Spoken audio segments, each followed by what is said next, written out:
Hello, Tom and Richard from Keane. Hello. How are you? Slightly hot, I'd imagine. Yes, a bit hot. It is a bit warm in here. Yeah, pretty good. We'll race through this. First of all, thanks a lot for taking part in the Something Sessions. Thanks for having us. No problem at all.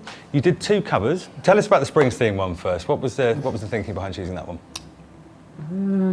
Good question. There is never any thinking behind anything that we do. Okay. No. We used to do it as a little segue in the live set, and then one of the people from our American label was desperate to hear it, so he'd been begging us to do it. So we did it a while back in the States, and then we thought, well, we haven't done it in Europe or the UK or whatever, so we thought it'd be a good one to record for posterity. Have you met Mr. Springsteen? Yes. I have. Okay. Yes. When I and where bored was the that? pants off him. Oh, right. At a post. This is going to sound very glamorous. At a post Grammys party. Right. It was a silly party. It was kind of silly. I mean, Bruce Springsteen was probably like one of the less famous people that was there. It was one of those kind of weird events. Who else was there? Tom Hanks. How glamorous are we talking? Yeah. I queued for you. Was it me or you queued for a wee with Hanks? Me. Tom Hanks. Dr. Dre. Richard was barging Dr. Dre out of the way for With a his pool game of cue. pool. Yeah, get out of the way. Do you still get Those things. starstruck at those occasions? We don't get invited to them anymore. Right. They don't let us in, not after what happened that night. Let's move on to the second cover you did then, by the Blue Nile. Again, what was the thinking there? And Well, the Blue Nile are pretty much in my top, probably my top 5 bands of all time. I absolutely love their music. And you guys wanted something blue. we did. So we kind of racked our brains, and I just typed blue into my iTunes thing, and then Blue Nile came up. So I thought, what a great chance to do a Blue Nile song, because most people have never heard of them. So it's nice to be able to do something of theirs. And if we talk about Disconnected, obviously that's the next single. It's out on October the 8th. Am I right in saying that? That's right. Yeah. Yep. But it did come out in a couple of European countries, like way back in April. Yeah.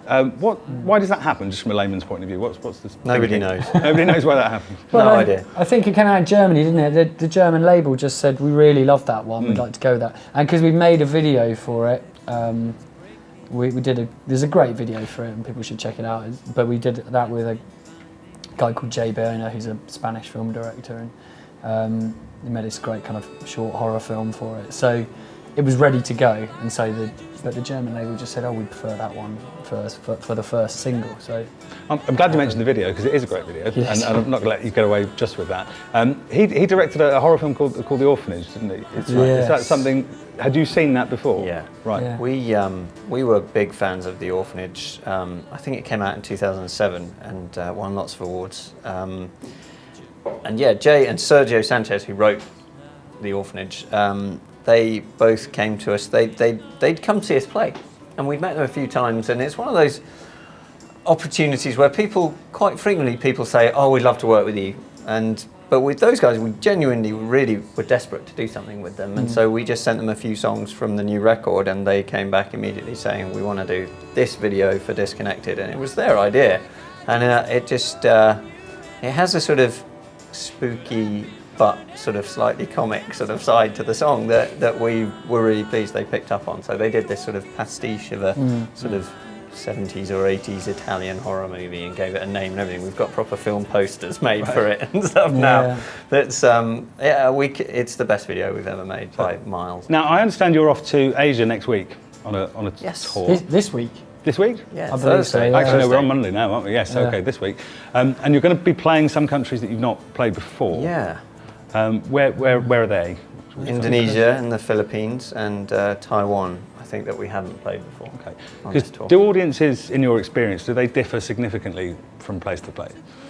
They can do. In Asia, like the more sort of expat type crowds, do you know what I mean? Can Like get, Hong yeah. Kong and Yeah. Singapore and those kind of places tend to be a little bit more of a known quantity, whereas the other ones, Yeah, They're we don't know. insane. And also, you don't know what songs have been used, like maybe on a TV show or on, like, I don't know, the theme tune for a soap opera or something, like things that can completely catch you out. Is touring, is it something that you sort of have to do as part of the job, or is it something you actively enjoy doing?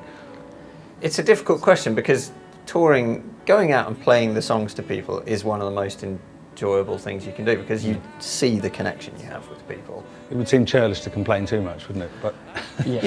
Yeah, the jet lag can be hard. I think it's hardest on Tom actually because he's got to stand up there and produce lots of energy, even if even if it's sort of 4 a.m. in our heads, and you know, that's a hard thing I think to do. And remember what country you're in and what the words are. I mean, there's more emphasis on touring these days because bands aren't selling as many records anymore.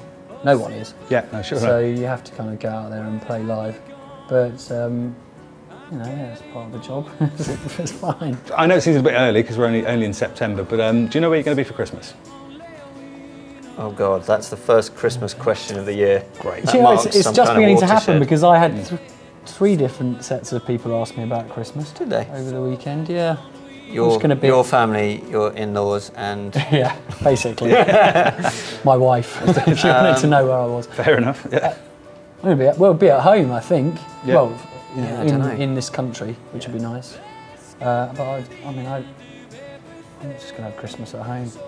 Yeah, I love don't it. know. I love Christmas. Yeah, you're a bit Yeah, I Christmas get totally swept up in all the stupid traditions. And yeah, Makes you feel connected as opposed to disconnected.